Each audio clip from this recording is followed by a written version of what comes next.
කම නිසායි කියලා. එහෙනම් ඒකේ අනිත් පැත්ත තමයි උන්වහන්සේගේ වචනේ දන්න මිනිස්සු කවදාවත් විනාශ වෙන්නේ නැහැ. ඉතින් ඒ නිසා අපි අද දවසේ බලන්න යනවා බොහොම බලවත් පොතක්. මම ඔබට කිව්වොත් ඒක බලවත් කියලා ඔබට මේ පාඩම කරගෙන යන අතරතුර තේරෙයි අනේ මේ පොත මෙච්චර ලස්සනද මේ පොත කොහෙද තිබුණේ කියලා. ඔව් බයිබලයේ පරණ ගිවිසුමේ අපි දකිනවා බලවත් පොතක් එස්තර් පොත. අපි එස්තර් පොත ගැන ඉතාමත් කෙටි කාලයක් තුල අපි බලන්න යනවා. හැබැයි උපරිමයක් දිගට මම විශ්වාස කරනවා දනුක මට උදව් කරනවා ස්ක්‍රීන් එක ෂෙයා කරමින්. දනුක ඔයාලා ඇස්තිද? Oh, sister, Nalina ya share කරයි screen එක. right okay thank you. right එස්තර් අපි බලන්න යනවා එස්තර් පොත හරි විශේෂ පොතක්. මොකද අපි අද දවසේ නම් එස්තර පොත අධ්‍යයනය පටන් ගන්නවා. අපි බලන්න යන ඉස්සලාම එස්තර් පොතේ තියෙන හරි ලස්සන කාරණා, විශේෂ කාරණා කීපයක්. අපි බලන්න යමු මොකක්ද බයිබලයේ තියෙන විශේෂ කාරණා. අපි ඊළඟ ස්ලයිඩ් එකට යනවා. බයිබලයේ එස්තර් පොතේ තියෙන විශේෂ කරුණු. අංක 1 බයිබලයේ තිබෙන කාන්තා නම් වලින් නම් කර ඇති බයිබලයේ තියෙන පොත් දෙකයි. කාන්තා නම් වලින් බයිබලයේ කාන්තා නම් වලින් නම් කරලා තියෙන පොත් දෙකයි. අනිත් ඒවා සමහර සභාවල් කියන්නේ සභාවල් තියෙන පළාත් අනුව නැත්නම් එක එක සිදුවීම් අනුව එහෙම නැත්නම් ඒ පුරුෂයන්ගේ නම් අනුව තමයි ගොඩක් දේවල් මිව වෙලා තියෙන්නේ. නමුත් කාන්තා නම් දෙකක් තියෙනවා. එකක් තමයි එයින් එකක් තමයි එස්තර් පොත.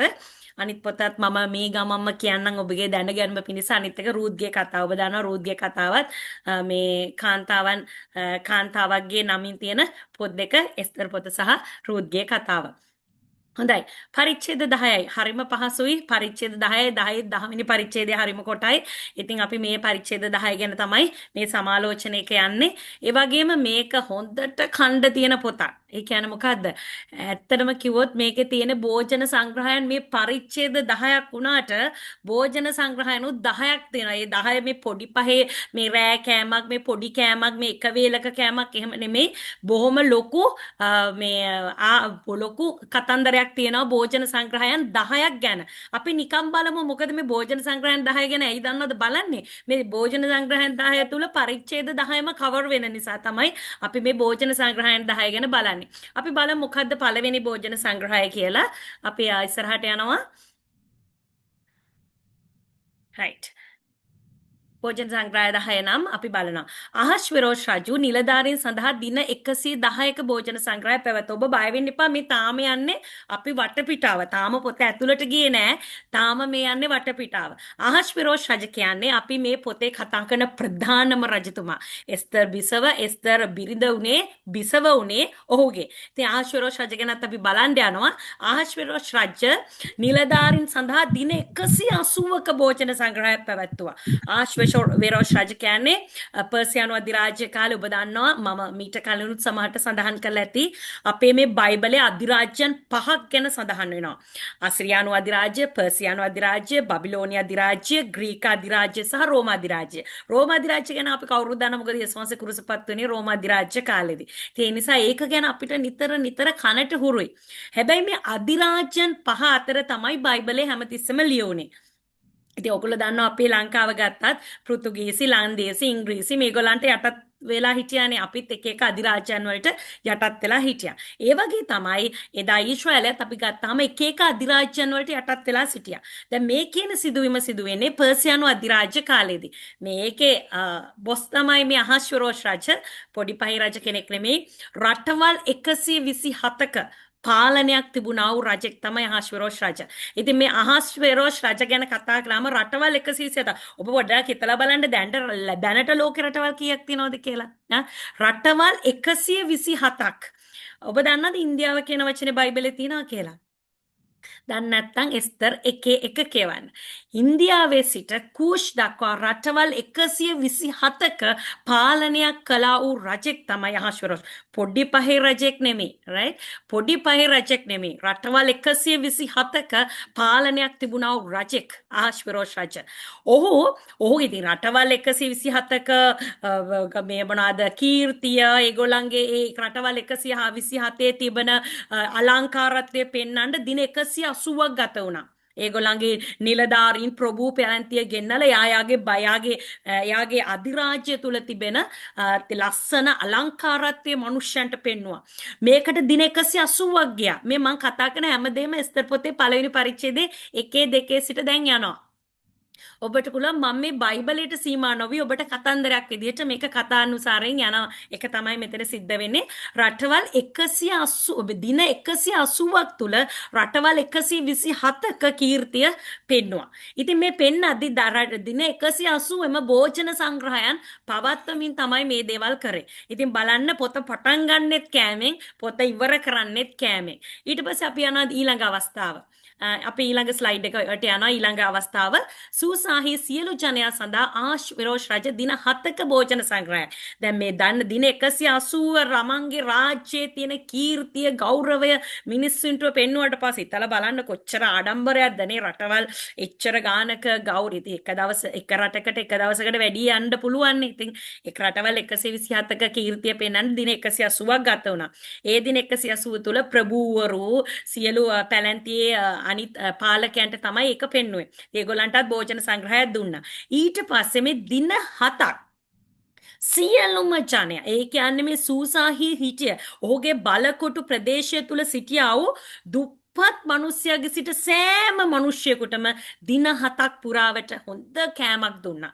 දින 7ක් පුරාවට භෝජන සංග්‍රහයකට එයාලට මිද්‍යුෂ වයින් ඕන තරම් අන්ලිමිටඩ් කිව්ව කිසිම තහනමක් නැතුව ඒගොල්ලන්ට දෙන්න. මේ මාලිගාව හරි ලස්සනට සරසලා තිබුණා. රත්තරන් ආලේපිත භාජන වලින් තමයි කෑවේ බිව්වේ. එතකොට හොඳ පුටුවේ දාලා තියෙන තිර රෙදි ඒ මාලිගාවේ අලංකාරත්වය පවා මේ එස්තර් පළවෙනි පරිච්ඡේදයේ පළවෙනි පද 6-7 තුල සඳහන් වෙනවා. හරි ලස්සන මාලිගාවක්. ඉතින් මේකේ දින 7ක් පුරාවට භෝජන සංග්‍රහය හැම මිනිස්සෙකුටම කලින් තිබුණේ ප්‍රභූවරුන්ට විතරයි. හැබැයි මේ දවස් 7 පොඩි මිනිස්සයාගේ ඉඳන් හැමෝටම රජු කණ්ඩ දුන්නා. මේ තවත් කෑමක්. ඊට පස්සේ එයාගේ වයිෆ් නිකන් හිටියේ නෑ. වයිෆ් වස්ති අපි බලමු ඊළඟ එක. වස්ති බිසව දැන් මේ රජතුමා අනිත් අයට කෑම බේල පිළියෙල කරන අතර වස්ති බිසව කාන්තාවන් සඳහා එයත් වෙනම සංග්‍රහයක් පැවැත්වුවා. එක්ස්තර එකේ නාමයේ මේ බයිබල් පදත් එක්ක ඔබට තියෙනවා. එයත් වෙනම කාන්තාව ටිකක් ආසයිනේ නේ. ඒගොල්ලෝ වෙනම කතා කර වෙනම භෝජනයක් වස්ති බිසව කාන්තාවන් වෙනුවෙන් තැබුවා. ඒකත් තව එක භෝජන සංග්‍රහයක්. අපි බලනවා තව එස්තරගේ රාජාභිෂේක භෝජන සංග්‍රහය. එස්තර් බිසව දැන් වස්ති බිසව ගියා. ඒ කතාව අපි කියනවා. මේ දැන් භෝජන සංග්‍රහයන් ගැන කතා කරන්නේ. එස්තරගේ රාජාභිෂේකය. එස්තර් ඇත්තටම ඉස්සෙල්ලා වස්ති බිසව තමයි අහශ්වරෝෂ් රජුගේ බිරිඳ වෙලා හිටියේ වස්ති බිසව. හැබැයි වස්ති බිසව යම්කිසි හේතුවක් මත ඔබට මම ඒකත් මෙහෙමම කියාගෙන යන්නම්. අහශ්වරෝෂ් රජ මං කලින් කිව්ව රටවල් 127ක මේ කතාවේ ඇත්තටම කතාවේ ඉන්න කතාවේ වීරවරිය එස්තර් එයා විවාහ වුණු කෙනා රජ තමයි අහශ්වරෝෂ්. ඉතින් අහශ්වරෝෂ් රජ කලින් විවාහ වෙලා හිටියේ වස්ති බිසව. වස්ති බිසවට දැන් මං කියවනේ දින 7ක් පුරා කලින් ස්ලයිඩ් එකේදී කතා කරා දින 7ක් පුරා හැම මිනිස්සෙකුටම කණ්ඩ බොණ්ඩ දුන්නා කියලා හැම කෙනෙකුටම කණ්ඩ බොණ්ඩ දුන්නා. ඊට පස්සේ ඒවා වයින් පවා අන්ලිමිටඩ් ඕන තරම් බීලා රජතුමාත් හොඳටම බීලා මත් වෙලා හැම දෙයකම මේ කීර්තිය ගෞරවය පෙන්වන්නේ රටවල් 127කම. අනේ රජතුමාට අන්තිමට තමන්ගේ බිරිඳගේ ලස්සනත් කට්ටියට පෙන්වන්න උපනාවක් තිබුණා. මොකද කරේ බිරිඳට කිව්වා ඒ කියන්නේ වස්ති බිසවට පණිවිඩයක් ඇරියා. එයාගේ මේ ඔටුන්නත් පැනදගෙන එන්න කට්ටියට ඔබේ ලස්සන පෙන්වන්න කියලා. හැබැයි වස්ති බිසව ඒක ප්‍රතික්ෂේප කරා. වස්ති බිසව ඒක ප්‍රතික්ෂේප කළා. ඒ ප්‍රතික්ෂේප කළා මොකද ඒකට හේතු තියෙන්න පුළුවන්. ඇත්තටම මේක හේතුව සමහරට එයා හැමෝම බීලා හිටියේ.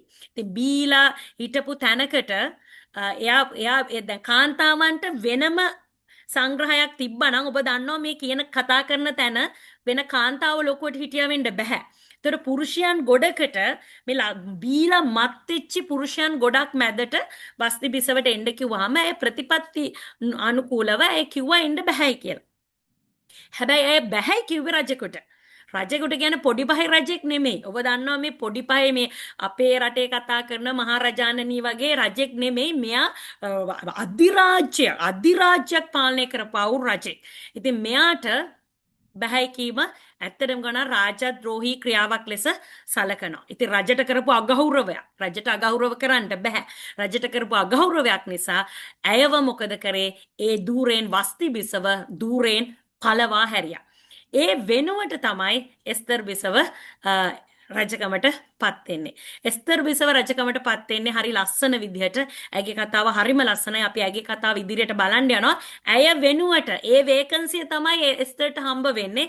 ඒ තනතුර තමයි එස්තර්ට ලැබෙන්නේ. ඉතින් එස්තර්ව ඔටුන්න පළඳලා ඇයව අභිෂේකය ලැබපු දවසෙත් භෝජනයක් පැවැත්තුවා. ඒක එස්තර් 2:18 මේ සඳහන් වෙනවා. අපි ඊළඟට යනවා ඊළඟ කෑම මොකද්ද කියලා බලන්න. හාමන් රජ සමග පැවැත් වූ ජයග්‍රාහී මංගල්‍ය. හාමන් කියන්නේ රජතුමාගේ දෙවනියා කිව්වොත් නිවැරදි. ඊට වැඩිය ලොකු දෙයක් ඕනේ රජුගේ දෙවනියා. රජු ඒ තරම් අර පේරස් බුදුයි කියන්නේ අර සයින් කරන මුද්ද පවා ඒ ලකුණ පවා එයාට දීලා තිබුණා. ඒ තරම් විශ්වාස කරපු කෙනෙක් තමයි හාමන්. හාමන් අපි මේකේ චරිත ගැන බලන්න යනවා. ඉතින් හාමන් සමග පැවැත් වූ ජයග්‍රහයි මම ඒගොල්ලන්ගේ ඒ දෙන්න එකතු වෙලා ලැබුවා. ඒ ජයග්‍රහය සමරලත් අපි මේ භෝජන සංග්‍රහයක් පැවැත්වුවා. ඒක 3:15 සඳහන් වෙනවා. අපි යනවා තව දිගට.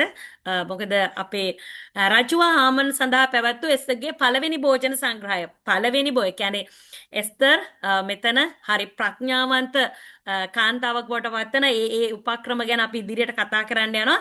එයා භෝජන දෙකක් පැවැත්තුවා රජුටයි හාමන්ටයි.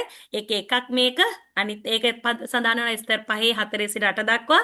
ඊළඟ එක සඳහන් වෙනවා එස්තර් 7:1 සිට 10 දක්වා. අපි ඊළඟට යනවා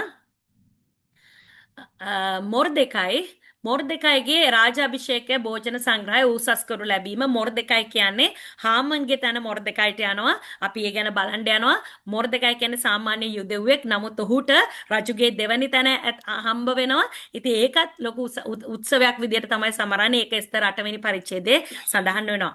ඊට පස්සේ අපි ඊළඟට යනවා පලාත්තල පැවැත්වූ උත්සව සහ මංගල්‍ය. පූරීම් මංගල්‍ය. ඔබ දන්නවා ඇති යුදෙව්වන්ගේ මංගල්‍ය පූරීම් කියන මංගල්‍ය. මේක ඇත්තටම මේක ගැන අපි තව ඉස්සරහට බලන්න යනවා. මේක එස්තර් පොත නිසා ආපු මංගල්‍යයක්. ඔබ දන්නවා එක මංගල්‍ය බයිබලයේ පොත්වල යුදෙව්වරුන්ට පුදුම විදිය මංගල්‍ය ගොඩක් තියෙනවා.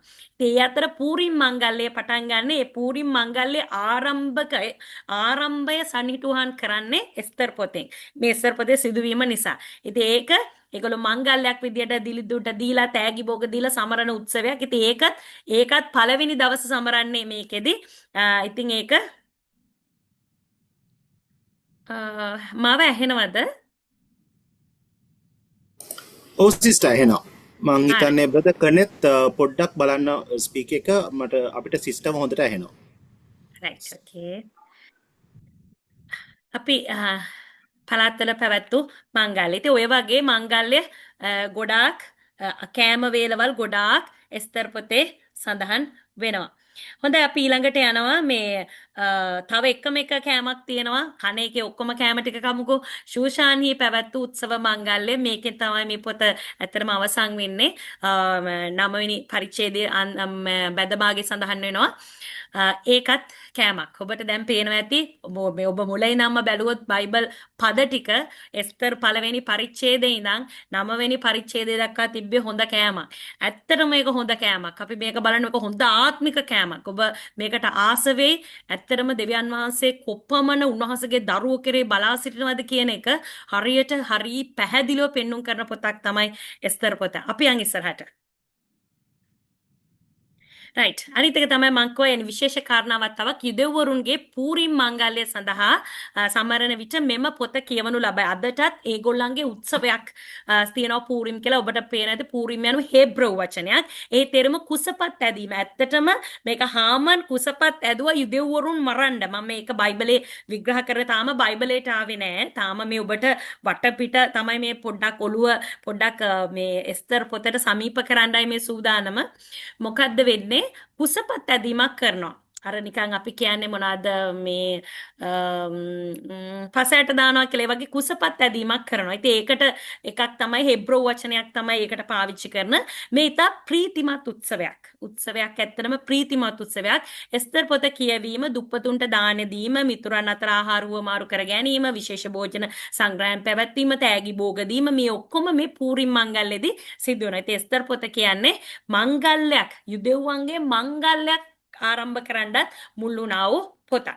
අපි යනවා මේක හරි ප්‍රබල දෙයක්. ඔබ දන්නවද දෙවියන් වහන්සේ කියන වචනේ සඳහන් නොවන පොතක් තියෙනවා කියලා?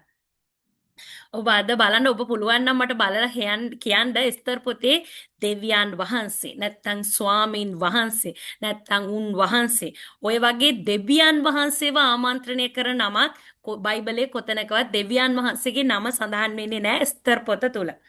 එස්තර් පොත තුල දෙවියන් වහන්සේගේ නම සඳහන් වෙන්නේ නැහැ. ඒත් බය වෙන්න එපා. නව සඳහන් නොවුනට දෙවියන් වහන්සේගේ කරුණාව හරිම පැහැදිලිව පෙනෙන පොතක්. ඔබ පොඩ්ඩක් නිකන් ඉන්න ගමන් හොයලා බලන්න. මොකද ස්වාමින් වහන්සේ කියන වචනේ හැමතිස්සෙම මේ දෙවියන් වහන්සේ ස්වාමින් වහන්සේගේ බයිබලයේ ටිකක් හයිලයිට් කරන පදයක් නේක. ඉතින් ඔබ බලන්න එහෙම පදයක් බයිබලයේ කොතනද එස්තර් පොතේ තියෙන්නේ කියලා ස්වාමින් වහන්සේ කියන වචනය දෙවියන් වහන්සේ කියන වචනේ එස්තර් පොතේ කොහේවත් සඳහන් නොවන එකම පොත තමයි එස්තර් පොත. හොඳයි මං හිතනවා දැන් එස්තර් පොත ගැන තියෙන වටපිටාව අපි චුට්ටක් විශේෂ කරුණු ටිකක් ගත්තා. දැන් අපි බලන්න යනවා මේ එස්තර් පොතේ ඉන්න ප්‍රධාන චරිත කීපයක්.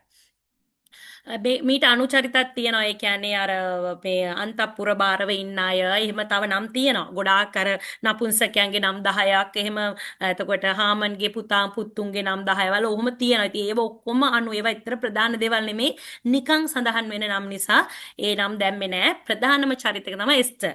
එස්තර් කියන්නේ පර්සියන් නමක්. ඇත්තටම එයාගේ නම හදස්සා. ඔබ දැනගෙන හිටියද? එයාගේ නම මාරු කළා. එයාගේ නම හදස්සා. හදස්සා කියන්නේ යුදෙව් නම. ඇයට තිබුණා වූ නම හදස්සා. හදස්සා දැන් මේ හදස්සා ගැන අපි චුට්ටක් බලාගෙන ගියොත් එස්තර් පොතේ ඇය එස්තර් කියන්නේ ඇත්තටම මේ ඇය මොන වගේ කාන්තාවක්ද? එස්තර් කියන්නේ බයිබලයේ ඔබ බැලුවොත් ඉතා පැහැදිලිව සඳහන් වෙනවා එස්තරට අම්මවත් තාත්තවත් හිටියේ නෑ. ඇව හදාගත්තේ මාමා. එයා තමයි ඔය මොර්දෙකයි කියලා 4 වෙනියට සඳහන් වෙන්නේ. මාමා. බාප්පගේ දුව කියලා තමයි බයිබලයේ සඳහන් වෙන්නේ. මාමා. right? ඉතින් එස්තර් කියන නම හදස්සා. ඒ ඇය දෙවියන් වහන්සේ පුදුර ඔබට මේ බයිබලයේ කියනකොට ඔබට දැන් මම දන්නවා මේ වෙන විට මට මේ චරිතෙත් එක්ක තව දෙයක් ඔබට කියන්න ඕනේ. ඔබ සමහර විට හිතලා ඇති ඔබේ ගැලවීම මට මගේ පවුලට කියලා. ඇත්තටම බයිබලයේ ඔබ මොන චරිත ඔබ ගන්න මෝසෙස්ව දෙවියන් වහන්සේ තෝරගත්තේ පුද්ගලයෙක් වෙනුවෙන්ද ජාතියක් වෙනුවෙන්ද? යෝන දෙවියන් වහන්සේ තෝරගත්තේ පුද්ගලයෙක් වෙනුවෙන්ද ජාතියක් වෙනුවෙන්ද? නෝවා දෙවියන් වහන්සේ තෝරගත්තේ පුද්ගලයෙක් වෙනුවෙන්ද ජාතියක් වෙනුවෙන්ද? පෞල්තුමා දෙවියන් වහන්සේ තෝරගත්තේ පුද්ගල කණ්ඩායමක් වෙනුවෙන්ද ජාතියක් වෙනුවෙන්ද? යානම් ජාතියක් නෙමෙයි. යා ජාති ගොඩක් වෙනුවෙන් තෝරගත්ත. අන්‍ය ජාතිකයෝ වෙනුවෙන් තෝරගත්තු කෙනෙක්. පෞල්තුමාගේ කැඳවීම එකම ජාතියක් නෙමෙයි ජාතීන් ගොඩක්. වෙනුවෙන් ඔබ බලන්න දාවිත් සටන් කළේ පුද්ගලෙක් වෙනුවෙන්ද යම්කිසි කෙනෙක් වෙනුවෙන්ද ජාතියක් වෙනුවෙන්ද? පිලිස්තිවරුන් වෙනුවෙන් සටන් කරේ ජාතියක අභිමානය වෙනුවෙන්. බයිබලයේ සඳහන් වෙන මේ බයිබලයේ සඳහන් වෙන ප්‍රබල චරිත ඇත්තටම ජාතියක්. නෙහෙමියා මට නම් මතක් වෙන්නේ නැහැ. නෙහෙමියා ඔබ දන්න නම් හිතලා බලන්න. අපිට තියෙන්නේ ජාතියක හැඟීම. එස්තරුත් ජාතියක් වෙනුවෙන් සටන් කරපු ගැහණියක්. ජාතියක් වෙනුවෙන්. ඉතින් ඔබේ කැඳවීම පොඩ්ඩක් සරල කරලා හිතන්න එපා. දෙවියන් වහන්සේ ඔබවත් ජාතියක් වෙනුවෙන් මම ඇත්තටම ගරු කරනවා අපේ මේ මාලදිවයිනේ සේවය කරන කණ්ඩායම. මම හරියට මෙහෙදිත් සමහරුන් එක්ක සාකච්ඡා කරන ඔබගේ සේවය ගැන. අපේ ජාතිය වෙනුවෙන් ඔවුන් වෙන රටකට ගියා ජීවිතේ. නමුත් තම ජාතිය වෙනුවෙන් යමක් කරන්න ඔවුන්ගේ හදවත පුදුම විදියට පෙළඹුමක් ඇති කරා.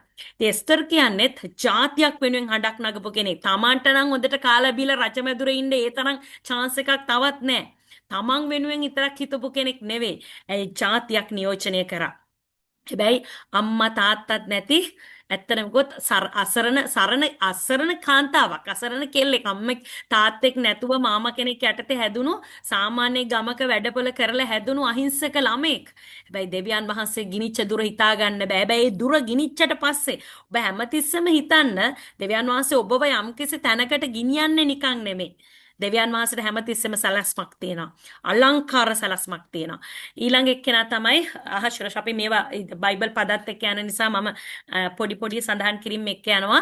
අහශ්වරෝෂ රජ හරිම හොඳ රජෙක්. ඇත්තනම දීම පැත්ත, මනුස්සෙන්ට සැලකීම පැත්ත හොඳට තිබුණා වූ රජෙක්. රටවල් 127ක පාලන බලයක් තිබුණා. ඔබට හිතා ගන්නවත් බැරුව ඇති මොනතරම් ලොකු පාලනයක්ද.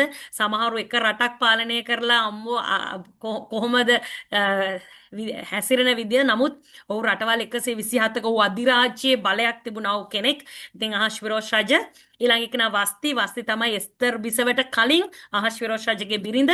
ඉතින් එයාව තමයි එයාගේ නිලධූරය තමයි එයාගේ අර රජු බලෙන් එන්න කිව්වහම ආපු නැති නිසා ඇයට ඒ ධූරයෙන් යන්න සිද්ධ වුණා.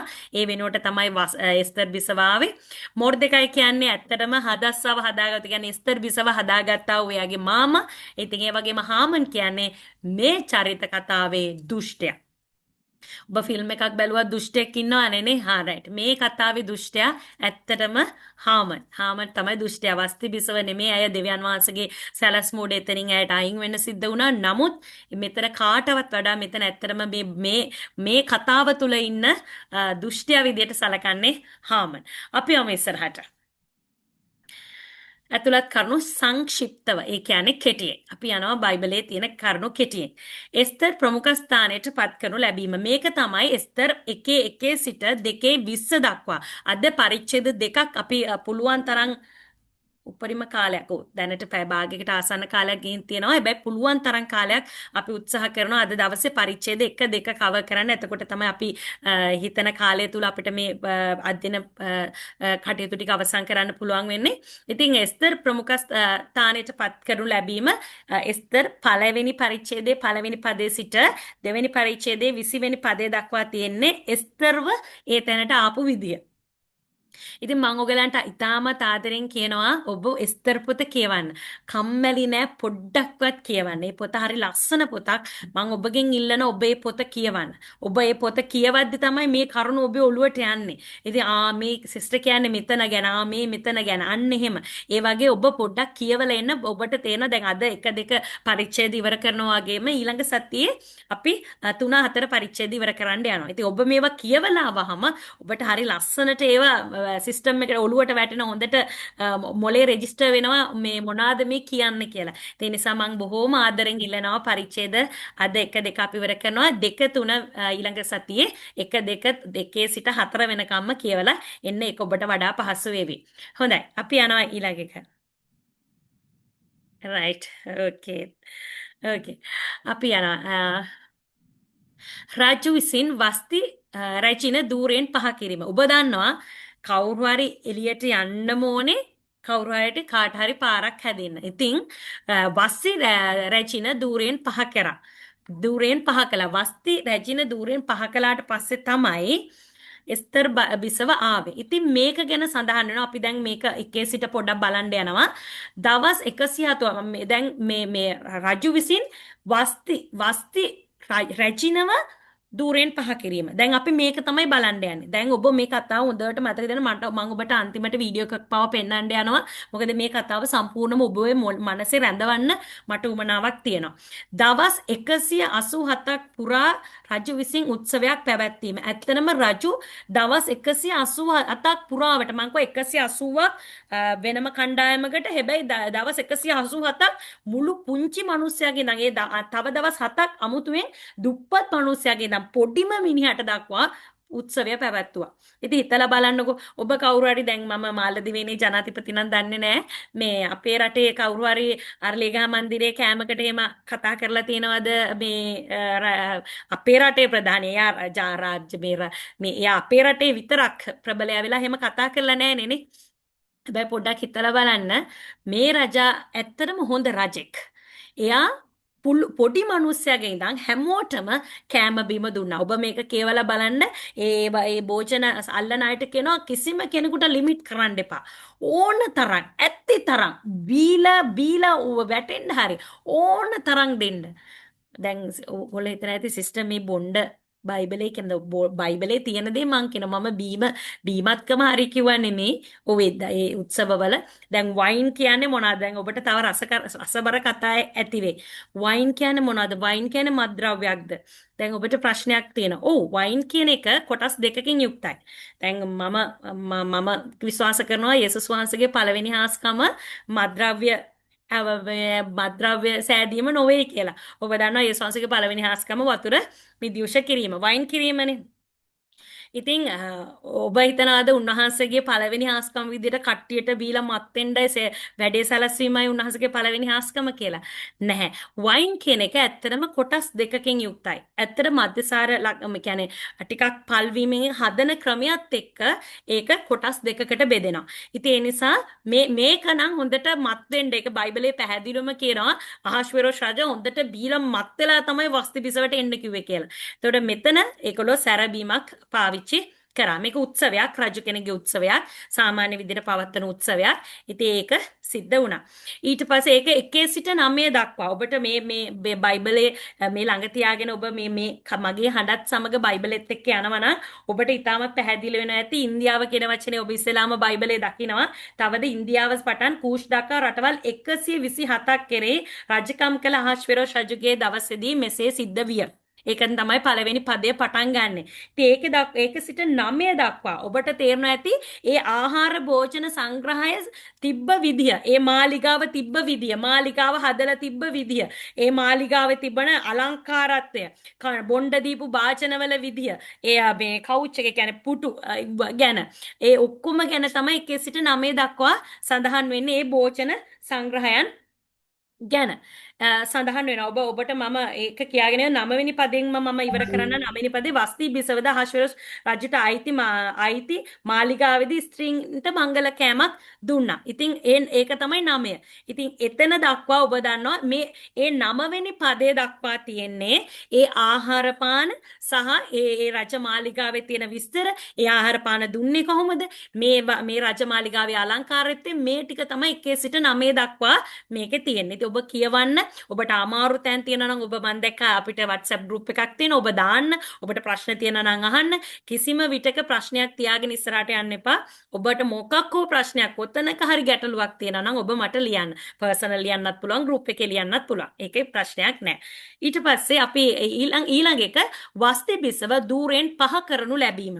දැන් 1:9 දක්වා තියෙන ඒක 1:10 ඉඳන් 22 වෙනි පදය දක්වා ඔබ බැලුවොත් 22 වෙනි පදය කියන්නේ පළවෙනි පරිච්ඡේදයේ අවසන් වෙන තැන දක්වා තියෙන්නේ වස්ති බිසව දූරෙන් පහ කරලා අරින එක.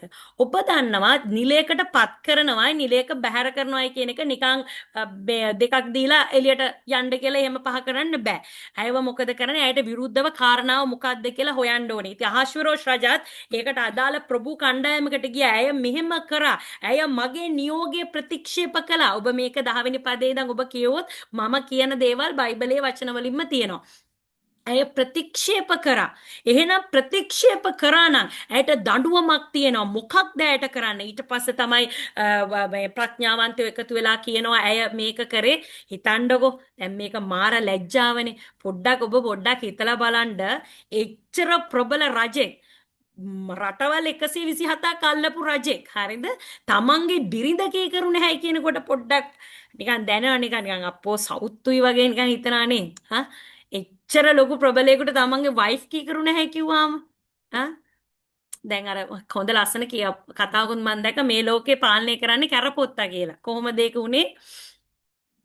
මේ හස්බන්ඩ් වයිෆ්ට බයයි, වයිෆ් කැරපොත්තට බයයි නේ. එතකොට ඉතින් කැරපොත්තා තමයි ලොකුම ප්‍රබලයා වෙන්නේ. ඒ වගේ තමයි මොනතරම් රජ ප්‍රබල වුණත් රජගේ කීමට වයිෆ් කීකරුණේ නැහැ. ඉතින් මේකට අනිවාර්යයෙන්ම ඔහුගේ කීර්තිනාමය පිළිබඳ සහ ඔහුට දෙන මොකද මේ කියන මොහොතේදී හැමෝම එතන හිටියා. දුප්පතාගේ සිට මම ඔබට කිව්වා ප්‍රබලයෝ විතරක් නෙමේ දුප්පත් මිනිස්සුයගේ ඉඳන් එදා ඒ ආහාර භෝජන සංග්‍රහය තුල හිටියා. එතකොට මේ ඔක්කොම ඉස්සරහා බිසවට එන්න කිව්වම ප්‍රතික්ෂේප කිරීම ඔබ හිතලා බලන්න මට වස්ති බිසව ගැනත් හිතා ගන්න අමාරුයි. ඒ වගේ මේ දෙයක් කළේ කොහොමද කියලා මේ වස්ති බිසව ගැනත් හිතා ගන්න අමාරුයි. හැබැයි ඇය ඒක ප්‍රතික්ෂේප කරා. sorry ඇය ඒක ප්‍රතික්ෂේප කළා වස්ති බිසව බොනත් රජෙක් වුණත් ඇය ප්‍රතික්ෂේප කළා මම ඉන්නේ නැහැ කියලා. ඒකට දඬුවමක් විදියට තමයි ඇය එක එක ඔබ දන්නවා රටවල් 127ක් එකම භාෂාව කතා කරනවා නෙමෙයි. ඒ රටවල් 127ටම ලියුම් ඇරියා තමන්ගේ ස්වාමි පුරුෂයාට බිරිඳක් ගරු කළ යුතුයි. රටවල් 127ටම ලියුම් යවලා ඔක්කොම කරලා මේක සම්පූර්ණයෙන්ම ඔහුට නැති වෙච්ච කීර්තිනාමේ ඒ වෙච්චි අවනම්බුව අනිත් පැත්තට හැරෙව්වා. ඒ වගේම වස්ති බිසවටත් ඒ අකීකරු වීම නිසා ඔහු ඇයව දේවමාලිගා මේ රජමාලිගාවෙන් අයින් කරන්න තීරණය කරා. ඉතින් ඒක තමයි වස්ති බිසව දූරෙන් පහ කිරීම තමයි 10 සිට 22 වෙනිසා මේ පද 12 තුල සඳහන් වෙන්නේ. ඔබ බලන්න මම ඔබට කියනවා මේ කාලය තුල ඔබට මොන හරි ප්‍රශ්නයක් තියෙනවා නම් ඔබ ගෲප් එකේ ලියන්න. හොඳයි අපි යමු ඉස්සරහට. right. එස්තර් බිසව තනතුරට පත්. දැන් පළවෙනි බිරිඳව යවා ගත්තානේ. හරි. පළවෙනි වයිෆ් ගියා. ඔන්න පළවෙනි වයිෆ් ගියාට පස්සේ ඉතින් දෙවෙනි වයිෆ්ට chance එක එන්නේ දෙවෙනි එක්කෙනා තෝරගත්තේ එස්තර කියලා තියෙන එස්තර් බිසව තනතුරට උසස් කරනු ලැබීම. ඒක අපි දෙකේ එකේ සිට 20 දක්වා පදවල ඒක සඳහන් වෙනවා. අපි ඒක ගැන බලන්න යනවා.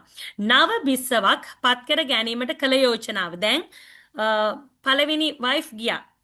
පළවෙනි වයිෆ් යවුවා. ඊට පස්සේ ඇත්තට මෙතන වේකන්සියක් තියෙනවානේ. මොකද්ද කරේ? කට්ටිය ප්‍රභූ නායකවරු එකතු වෙලා කියනවා යෝජනාවක්. ඔබ බැලුවොත් එස්තර බිසවපත් කිරීම දෙවෙනි පරිච්ඡේදයේ ඔබ බලන්න කට්ටිය එකතු වෙලා කියනවා එයා ගියා. දැන් අපි කන්‍යාව මේ රජවරුන්ට කාන්තාව නෙමෙයි. රජ කෙනෙක් කියන්නේ අනිවාර්යයෙන්ම කන්‍යාව තමයි ඔහුගේ අන්තපුරයට ගෙන්නන්නේ. දැන් කන්‍යාවියන් ගෙන්නලා තෝරා ගැනීමක් කරමු. එක බිසවක් තෝරගමු කියන එක ප්‍රභූ පැන. ඔබ දන්නවා රජෙකුට උපදෙස් දෙන කණ්ඩායමක් ඉන්නවානේ.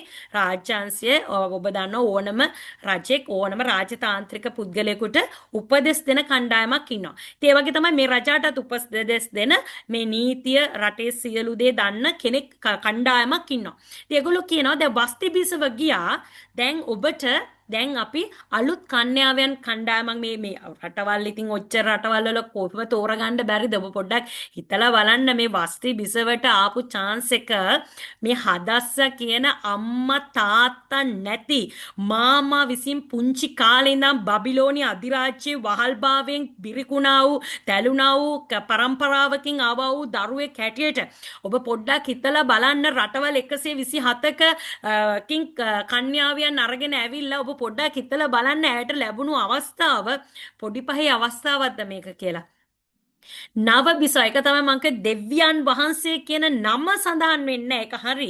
හැබැයි දෙවියන් වහන්සේගේ අනුග්‍රහය මුළු පොත පුරාවටම අපිට දකින්න පුළුවන්. මේකේ කියන නව බිසවක් පත් කර ගැනීමට කළ යෝජනා වුන් යෝජනා කළා 1 සිට 4 දක්වා ඔබ පද බලන්න. අර ප්‍රභූ ඒගොල්ලන්ගේ නම් පිටින් තියෙන ඔබ මේ නම් ලොකුවට ඔලුවට ගන්න අවශ්‍ය නැහැ. ඒ නම් මෙමු කරන අනම් මනන් නම් කියලා කියනවා. මේ කට්ටිය යෝජනා කරනවා.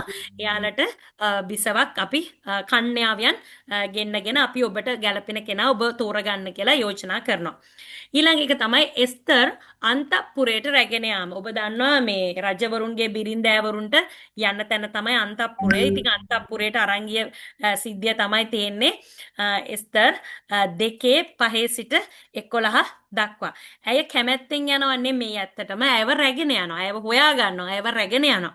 මොකද ඒක රාජ ආඥාවක්. රාජ ආඥාවක් නියම වෙනවා සියලුම කන්‍යාවියන් රජවාසලට පැමිණෙන්න අවශ්‍යයි රජුගේ භාර්යාව විදියට බිරිඳ විදියට කියලා. ඉතින් කට්ටිය එහෙම කැමති වෙන්නේ නැහැ.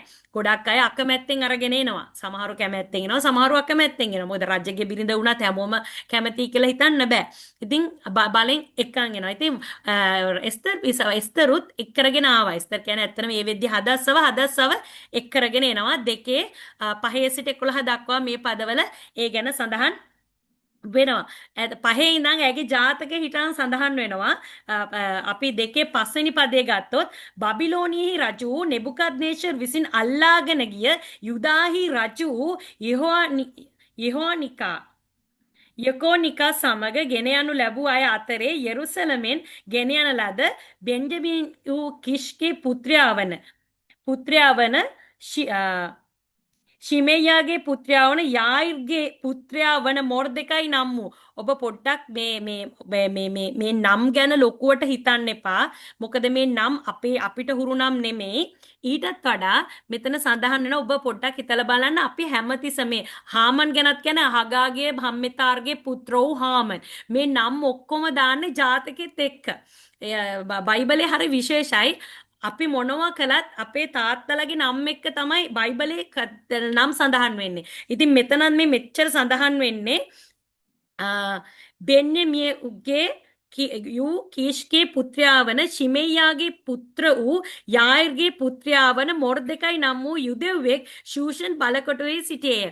මං කිව්වේ මේ නම් ටික කිව්වොත් ඔබට ශුෂ්ෂුක් ගානවා විතරයි තේරෙන්නේ, වෙන මුකුත් තේරෙන්නේ නැහැ. මොකද මොනවාද මේ නම් කියලා. ඇත්තටම නම් ගැන බය වෙන්න එපා. මේ මොර්දෙකයි කියලා පුද්ගලයෙක් හිටියා කියන එක විතරක් හිතට ගන්නකො. මොර්දෙකයි කියලා පුද්ගලයෙක් හිටියා. මේ මොර්දෙකයි කියන පුද්ගලයාගේ මෙයාලා හිටියේ බබිලෝනිය අධිරාජ්‍යයේ ඔබට මං කිව්වා බැට කාපු මිනිස්සු. ඇත්තට යුදා මිනිස්සු ගොඩක් බැට කෑවා. ගොඩාක් බැට කාපු මිනිස්සු. ඉතින් මේ වෙද්දිත් ඔවුන් අධිරාජ්‍යයන් කීපයක යටත් වෙලා හිටියා. ඊට පස්සේ තමයි මේ පර්සියන් අධිරාජ්‍යයේදීත් මේගොල්ලෝ මව පියා මම බොහෝ දුරට විශ්වාස කරනවා මේක සඳහන් නොවුනට මව පියාගේ අහිමි වීම ඇයට තිබුණා. මොකද නිතර එක අයට වහල් වෙන විට අපිට අනිවාර්යයෙන්ම හිතා ගන්න පුළුවන් අම්මෙක් තාත්තෙක් දෙන්නෙක්ම එකපාර නැතිවීම ඒවායේ ආදීනවයක් නිසා වෙච්ච දෙයක් වෙන්න පුළුවන්. ඊට පස්සේ කියන ඔහු තමාගේ බාපාගේ දුව වූ හදස්සා එනම් එස්තර් ඇති කරගත්තේය. ඔන්න ඔතනයි ගන්න ඕනේ. ඔහුගේ බාපාගේ දියණිය වූ හදස්සා. නෑකම ඔබට පැහැදිලි. හදස්සාව දුවෙක් විදියට ඇති හදා වඩා ගත්තා. මක්නිසාද ඇගේ පියාවත් බව්වත් ජීවත්ව සිටියේ නැත. ඈ වනාහි ශෝභන වූ රූප සම්පන්න තැනැත්තියක් වූවාය. ඇගේ මව්පියන් නැසුණු කල මොර්දෙකයි ඈ තමාට දුවෙක් කොට පිළිගත්තාය. ඉතින් මේ කියන ලස්සන තරුණ වයසේ ඇය ඉන්නේ. බයි මේ වෙද්දිත් මීට පුංචි කාලේ ඉඳන්ම ඇයව බලාගත්තු කෙනා. එතකොට ඇගේ දෙමව්පියන් ඇය පුංචි කාලේදීම නැත් වෙලා තියෙනවා. ඉතින් ඇගේ සහෝදර සහෝදරියෙක් ගැන, ඇගේ දෙමව්පියෝ ගැන වෙන මුකුත් ලොකු විස්තර නමක් ගමක් මුකුත් එහෙම ලොකුවට නැහැ. තියෙන එකම දෙයයි ඇගේ මාමා මොර්දෙකයි ගැන විතරයි සඳහන් වෙන්නේ. ඊට පස්සේ අපි බලනවා එස්තර් බිසව ලෙස තෝරාපත් කරගනු ලැබීම. දැන් ඔබට මම මේකේ හරි ලස්සන කොටසකට හරි කැමති. මේකේ සඳහන් වෙනවා බයිබලයේ මේ දැන් මෙයාලා එස්තර් බිසවව එස්තරව එතකොට එස්තර් බිසව නෙමේ එස්තරව හදස්සලව මේ කණ්ඩායම රටවල් 100 ගානකින් කන්‍යාවියන් අල්ලගෙන යනවා.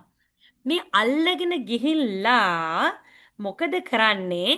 මේගොල්ලන්ට අවුරුද්දක ට්‍රීට්මන්ට් දෙනවා. අවුරුද්දක ට්‍රීට්මන්ට්. ඇත්තරම මේක කතා කරනකොට මට මගේ හදවතට නිකන් හරියට නිකන් පිහියෙන් ඇනුණා වගේ දෙයක් හැඟුණා. මොකක්ද? අවුරුද්දක ට්‍රීට්මන්ට්. ඒකෙන් මාස 6ක් එයාලට තෙල් සත්කාරය ඔයිල් ට්‍රීට්මන්ට් කරන්නේ. තෙල් සත්කාරයක් කරනවා මාස 6ක. මේ රජාගාවට යවන්න කලින්. හරිද? ඔබට මේව බලන්න පුළුවන්. ඇත්තටම එස්තර් 2 11 12 පදවල බලන්න පුළුවන්. මේ කියන දේවල් තෙල් සත්කාරයක් කරනවා. ඊට පස්සේ ඊළඟ මාස 6 ඔබට මම ඒක පැහැදිලිවම බයිබලෙන්ම පෙන්නන්නම්. 11 12 පද එස්තර් 2:11-12 මොර්දෙකයි වනාහි එස්තර්ගේ ශුභ සිද්ධිය ඈට මක්වේද කියා දැනගන්න පිණිස ස්ත්‍රීන්ගේ ගෙයි මිදුලට ඉස්සරහ අපිට දවස් පතා ඇවිද්දේය. දැන් මොර්දෙකයිත් ඉන්නේ රජවාසලේ තමයි. හැබැයි එළියේ එයාට එහෙම ලොකු තනතුරක් තිබුණේ නැහැ. එයා එළියේ හිටියේ. දැන් මොන වුණත් තමන් හදා වඩාගත්තු දරුවා රජුගේ අඹුකමට අරන් ගියාම මොනවා කළත් හිත ගැස්සෙනවානේ. තමන්ට හිටපු එකම ඥාතියා එකම යුදෙව්වා එකම දරුවා. ඉතින් මෙයා මොකද කරන්නේ හැමදාම මිදුලේ අවට පිට යනවා මොකද්ද මේ එස්තරට වෙලා තියෙන්නේ කියලා නිකන් අර කසුකුසුව දැනගන්න මොකද්ද උනේ කියලා දැනගන්න නිතර යනවා. මොකද්ද ඒ අතර උනේ 12 වෙනි පදයේ කියනවා එක එක තරුණිය ස්ත්‍රියගේ නියෝගයේ ප්‍රකාරයට 12 මසක් වන ඔවුන්ගේ පවිත්‍ර වීමේ කාලයෙන් පසු එනම් සුවඳලාටු තෙල් සමසක්ද කියන මාස 6ක් සමසක්ද සුගන්ධ ද්‍රව්‍ය සහ ස්ත්‍රීන්ගේ පවිත්‍ර වීමේ තෛල සමසක්ද පාවිච්චි කළයින් පසු අහස්වෙරෝෂ් රජු ළඟට යන්නට ඒ තැනැත්තියගේ වාරය පැමුණුනහම ඈ රජු ළඟට පැමිණෙව්සේක. මෙසේ එනම් ස්ත්‍රිය ගෙයින් ඈ සමග ගෙන යන පිණිස ඈ ඉල්ලූ කොයි දෙයක්වත් ඈට දෙන ලද්දේ. පොඩ්ඩක් හිතලා බලන්න. ඔබ පොඩ්ඩක් ඔබේ මනසට යන්න. මම දැන් ඔබ චුට්ටක් අරන් යනවා එස්තර් කතාවෙන් එළියට. මොකක්ද එළියට අරන් යන්නේ කොහොමද? චුට්ටක් හිතලා බලන්න. රජෙක් ගාවට යන්න ස්ත්‍රියක් හරිද? රජෙක් ගාවට යන ස්ත්‍රියක් මාස 12ක් ට්‍රීට්මන්ට් කරනවා. හරිද? ඔයිල් සත්කාර සුවඳලාටු අනම් මනම් ඔක්කොම ගාලා මාස 6ක් තෙල්ද මාස 6ක් සුවඳලාටු සහ ඔක්කොම ආලේපනද ගාලා අවුරුද්දක කාලයක් ඔක්කොම ලස්සන වෙලා හැම සුවඳ වෙලා පාට වෙලා අරන් ඉන්නෙත් ලස්සන අය. ඒක එකක්. අරන් ඉන්නෙත් ලස්සන අය. ඒ වගේම කන්‍යාවියෝ පවිත්‍ර අය. ඒ අරන් එන අයත් මොකද කරන්නේ? ඒගොල්ලොත් නිකම් බුග්ගාලා යවන්නේ නැහැ. අරන් එන අයත් පවිත්‍ර කරලා රජවාසලේ ඔබ බැලුවොත් එහෙම එස්තර් පොත හරියට එස්තර් පොතේ සඳහන් වෙනවා රයිට් කීවෙනි පදේද 9 වෙනි පදේ අග හරිය බලන්න 9 වෙනි පදේ B කොටස විතර කාන්තාව 7ක් දෙනවා එක ගෑනු කෙනෙකුට එක මේ එක්කන්ගෙන එක ගෑනු කෙනෙකුට ඒ කාන්තාව 7 දෙනා දෙන්නේ වැඩකාරකමට. ඉතින් ආලේප ගාලා ඔබ පොඩ්ඩක් හිතන්න අවුරුද්දක් මේ දේ කරනවා. හරිද? අවුරුද්දක් මේ දේ කරනවා. දැන් මම ඔබට තේරෙනවා නම් මම මේ කොතෙන්ටද අරන් ඉන්නේ කියලා ඔබ චුට්ටක් හිතලා බලන්න. රජෙක් ගාවට කාන්තාවක් ගෙනියන්න ලස්සන කාන්තාවෝ කන්‍යාවියෝ අරගෙන යන්නේ මාස 12ක් විවිධාකාරී ට්‍රීට්මන්ට්ස් ඔයිල් ට්‍රීට්මන්ට්ස් සහ මේ සුවඳලාටු සහ ඔය ආලේපන මේ ඔක්කොම ගාලා 12 දවසක් තියලා සුවඳ හැමේ ලස්සන පාට ඔක්කොම වැඩි කරලා බැබලෙන විදියට අරගෙන ඊට පස්සේ ලස්සන ඇඳුම් රජමාලිකාවෙන් ලස්සන ඇඳුම් අඳලා ආභරණ අඳලා තමයි යවන්නේ. ඒ යවලත් රජ තෝරගන්නවා. හරිද? හරි. අපි එතන අතර වෙමු. මං අහන ඔබයි මායි කවුද? ඔබයි මායි කවුද? අපි ਸਰව බලධාරී දෙවියන් වහන්සේ ඉදිරියට යන්නේ කොයි විදිහටද? මේ ලෝකේ රජෙක් ගැන කතා කරන්නේ. මෙයා රටවල් 127ක් නෙමෙයි. රටවල් 200 ගානම පාලනය කළත් මෙයා මේ ලෝකේ මිනිස්සෙක්. හැබැයි මේ ලෝකේ මැව්වා වූ ਸਰව බලධාරී දෙවියන් වහන්සේ ඉදිරියට යන්නේ අපේ පවිත්‍රකම කොහොම තියාගෙනද? ඔබ පොඩ්ඩක් හරි මේක මට මේ පොත මම මේ පොත ටිකක් ගැඹුරින් යන පොතක් මේ පොත තුල යද්දි මටම රිදෙන්න ගත්තා. ස්වාමීනි අපි කොහොමද වහන්සේ ඉදිරියට යන්නේ? මේ බාහිර සුද්ධකම ගැන විතරක් නෙමෙයි. ඇයගේ අභ්‍යන්තර සුද්ධ ඇය කන්‍යාවියක්. ඇයගේ අභ්‍යන්තර සුද්ධකමක් තියෙන්න ඕනේ. බාහිරින් ඔපදපපු ලස්සන පිරිසුදුකම සුන්දරත්වය කියන මේ ඔක්කොම එකතු වෙන්නත් ඕනේ. ඒව කරලා තෝරනවා. ඔබව දෙවියන් වහන්සේ තෝරගත්තේ කොහොම තියෙද්දිද? ඔබ සුද්ධව ඉන්න ඇද්දිද? ඔබට සුවඳලාටු කට්ටකු මංජල් මේ ඔක්කොම දේවල් ගෑවට පස්සේද? ඔබ ලස්සන ජීවිතයක් ගත කළාට පස්සේද? ඔබට හිතා ගන්නවත් බැරුව ඇති යේසුස් වහන්සේ ඔබයි මාවයි තෝරගත්තු විදිය. ඒක හරි අලංකාර. මං කිව්ව එකයි මේ පොත කියවද්දී දෙවියන් වහන්සේගේ ප්‍රේමය පුදුම විදියට දැනෙන මේක පොඩක් අනිත් පැත්තට ඔබ හිතලා බලන්න. යේසුස් මේ රජෙක් තමන්ගේ අඹුකමට තමන්ගේ බිරිඳක් විදියට ගෑනු කෙනෙක් තෝරගන්න බලන සුදුසුකම් සහ එයාට සුදුසුකම් වලටත් එහා ගිය තවත් හදාගත යුතු සුදුසුකම් ගැනත් කතා කරා. හැබැයි යේසුස් වහන්සේ කියනවා මගේ දරුකමට අඹුකමට වඩා දරුකම කියන එක ප්‍රබලයි. right? මේ විශේෂම රජෙක්ගේ. මොකද රජෙක්ගේ භාර්යාවත් එක දවසක් ආම තව අවුරුදු මොකද ඉතින් අන්තපුරේ දැන් ඔබ දන්නවනේ නේද? අපි අන්තපුර ගත්තාම දාවිත් සහ සාලමෝන් ගැන එහෙම ඉතින් කතා නොකරම බෑනේ. ඔබ දන්නවා කොච්චර බිරිඳවරු හිටියද කියලා. උපභාර්යාව කොච්චර හිටියද කියලා ඔබ දන්නවා. ඉතින් අවුරුදු එකපාර හිටපු 1000ක් හිටියා කියනවනේ. ඉතින් 1000කට පොඩ්ඩක් හිතලා බලන්න අවුරුදු 3කට එක භාර්යාවක් ගාවට ගියා 3කට එකක් තමයි එක කාන්තාවක් ගාවට සෙට් වෙන්නේ. මොන වගේ ගමනක්ද කියලා චුට්ටක් හිතලා බලන්නනේ. එහෙම. දැන් ඒක නිසා මම කියන්නේ ඒ අඹුකමට වඩා දරුකම ප්‍රබලයි කියන්නේ මම ඒකයි. දරුකම කියන්නේ ඊට වැඩිය වෙනස් දෙයක්. පොඩ්ඩක් හිතලා බලන්න අපේ දෙවියන් වහන්සේ අපව දරුකමට ගත්තේ. උන්වහන්සේගේ දරුවා කියන දරුකමට අපව තෝරගත්තේ මොන සුදුසුකමක් තියලාද? මොන වගේ පවිත්‍ර වීමේ කාලයක් තුල අපිට යන්න කියලා කිව්වද? මොන තරම් දේවල් අපෙන් බලාපොරොත්තු වුණාද? උන්වහන්සේ කිසි දෙයක් අපෙන් බලාපොරොත්තු වෙන්නේ නැහැ. උන්වහන්සේ කිව්ව නුඹලා ඉන්න විදිහටම එන්න. ඔය ඉන්න විදිහටම එන්න. පව් හොදගෙන වරෙන් කියලා කිව්වේ නෑ. ඔය ඉන්න විදිහටම එන්න. බලන්න ඔබට චුට්ටක් ඔබට තේරුණා නම් මේක පොඩ්ඩක් උන්වහන්සේගේ පැත්තට හරවලා උන්වහන්සේගේ අපිව කැඳවපු විදිය අපේ මනසකින් හිතා ගන්නවත් බෑ. අපේ කිසිම සුදුසුකමක් බැලුවේ නෑ. අපේ කිසිම අපේ හැම අපේ චරිතය අපේ ගතිගුණ අපේ හැම නම් උන්වහන්සේට අදාළම නෑ. මං කියන අපේ ගතිගුණ චරිත නෑ. ඔබ ඉන්න විදිහටම එන්න පුතේ. උන්වහන්සේ කිව්වා මං ආවේ පව්කාරයෝ සොයාගෙන. උන්වහන්සේ හැමතිස්සෙම ප්‍රතික්ෂේප වෙච්ච අයට තමයි වැඩි තැන දුන්නේ. ඒකනේ ඒ කාලේ සද්දුසිවරු පරිසිවරු පළු යනකම් ඒ සොසට බැන්නේ. නේ උන්වහන්සේගේ තෝරා ගැනීම කොයි වගේද? ඉතින් ඒ තනන් වහන්සේගේ දරුවෝ හැටියට අපි වස්ති බිසවට වැඩි ඉහලින් තෝරා ගත්තා වූ අය. හොඳට මතක තියාගන්න. අපි අපේ තියෙන පාටම තියෙන විදියට තියෙන ගතිගුණත් එක්ක ආවේ. උන්වහන්සේ ළඟට ආවට පස්සේ අපේ ගතිගුණ වෙනස් වුණේ. ඒකයි ඇත්ත කතාව. ඔබ හිතනවට නම් මම පල්ලි එන්න කලින් මම ඔක්කොම අයින් කරලා තමයි පල්ලියක් නෑ. එහෙම නෙමෙයි. අපි උන්වහන්සේ ගාවට ආවට පස්සේ තමයි අපි පවිත්‍ර වෙන පටන් ගත්තේ. උන්වහන්සේගේ දරුවා වුණාට පස්සේ තමයි අපි පවිත්‍ර වෙන්න පටන් ගත්තේ. උන්වහන්සේ කියනානේ අපි උන්වහන්සේගේ ශුද්ධ මනාලිය කියලා. උන්වහන්සේගේ ශුද්ධ මනාලිය අපි. උන්වහන්සේගේ ශුද්ධ මනාලිය නම් උන්වහන්සේ අපෙන් බලාපොරොත්තු වෙන ශුද්ධකම ගැන ඔබ පොඩ්ඩක් හිතන්න. උන්වහන්සේ අපිව ඒව බලුවේ නැහැ. හැබැයි අපි තෝරගත්තට පස්සේ අපි නිකම්ම උන්වහන්සේත් එක්ක ළඟ යන්න අපි ශුද්ධකම පේනවා. අපි ආලෝකයට ලං වෙන්න අපිට අපේ කිලුටුකම පේනවා. අපි දෙවියා යේසුස් වහන්සේගේ ආලෝකයට යන්න අපිට අපේ කිලුටුකම පේනවා. බලන්න මෙතන හරිම ලස්සන තෝරා ගැනීමක්, හරිම ලස්සන මේ එලිදරව් වීමක් දෙවියන් වහන්සේ අපි කෙරෙහි දක්වපු ප්‍රේමය, අපි කෙරෙහි දක්වපු ආදරය එස්තර බිසවත් එක බලද්දී ඔබ සාමාන්‍ය රජෙක්ගේ කරුණාව ලබන එකයි රජුන්ගේ රජගේ කරුණාව ලැබපු අපි අතර තියෙන වෙනස පොඩ්ඩක් හිතලා බලන්න. එතකොට එස්තර බිසවට වැඩි ලොකු වගකීමක් අපිට තියෙනවා. අපිව දෙවියන් වහන්සේ තෝරගත්තා.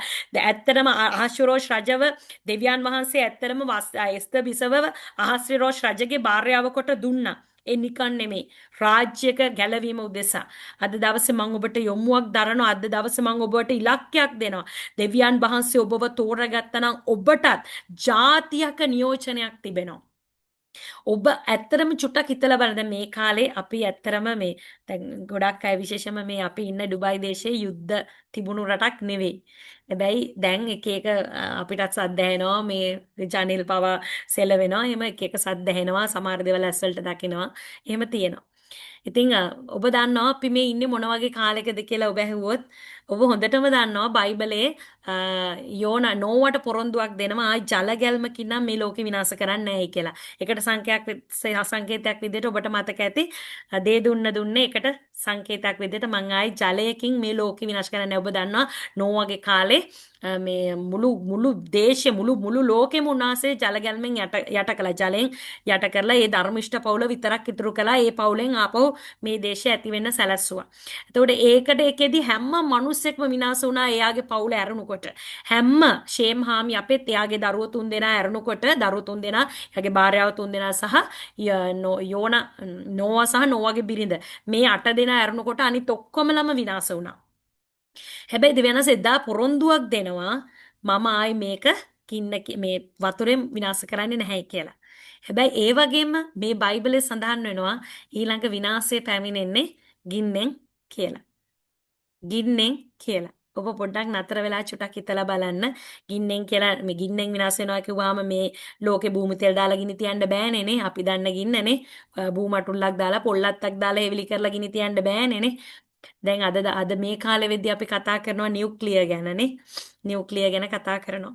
ඉතින් ඔබට දැන් පොඩි ඔබට පොඩ්ඩක් ඔබේ මොලේ කනහරහා මොලේට යනවා නම් ඔබට තේරෙන ඇති ඇත්තටම ගින්නකින් ලෝකේ විනාශ වීම දැන් බොත්තමක දුරට තරම් ළඟට ඇවිල්ලා තියෙනවා කියලා.